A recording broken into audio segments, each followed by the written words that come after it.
hires, department promotions, 2 officer-involved shootings, and Beaumont's police chief is just getting settled into his new role. Today marks Tim Ocnaschek's first 100 days as chief. The night he was sworn in, he spoke exclusively with KFDM, and he's doing so again with our Kimberly Roosley. As you may remember, Chief Ocnaschek's promotion didn't come without controversy. The city manager's first choice was Troy Price from Vancouver, Washington.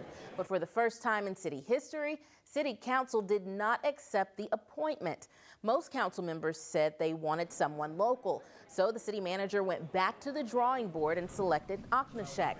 Coming from one leadership role to another, he describes this phase in one word. How have the first 100 days been?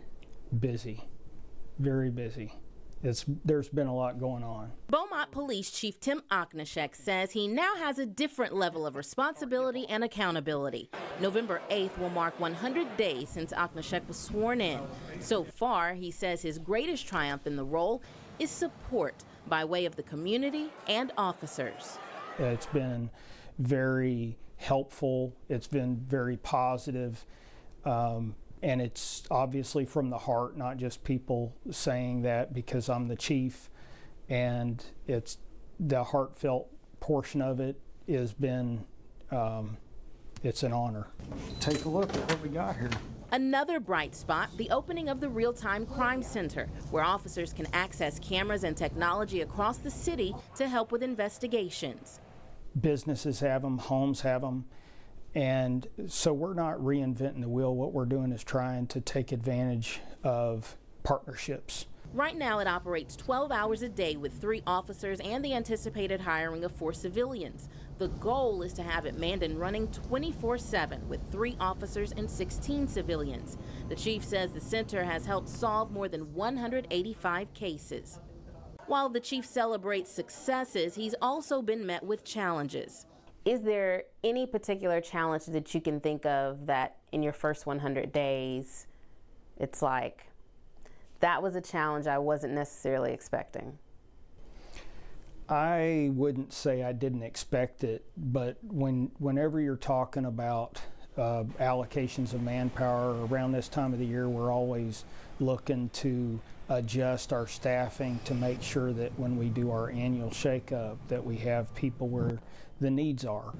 And that's always, I think, stressful for people, and that's been a challenge. He says the department is making changes in areas of pay, workload, and incentives to increase officer retention. Then a bigger challenge, 2 back-to-back officer-involved shootings, both deadly. On August 24th, officers shot and killed Manuel Arteaga. They say he had a chainsaw and lunged at his nephew and officers when they came out to investigate a disturbance at Arteaga's home on Harriet Street. Then, less than a week later, on August 30th, another deadly encounter. Officers say Victoria Meza fired shots at them on Palm Street while they were executing a narcotics search and arrest warrant. They returned fire, killing the 43-year-old. In both cases, grand juries ruled the shootings justified and did not indict the officers. Talk to me about just your response as police chief and your reaction to those.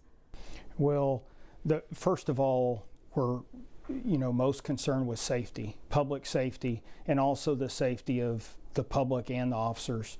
And so I'm very thankful that the officers are safe, that nobody else was hurt in the actions that were taken by those that decided to do what they decided to do. KFDM submitted an open records request for body cam video in both shootings. In a letter, BPD explains it's currently withholding the videos pending an opinion from the Texas Attorney General's office.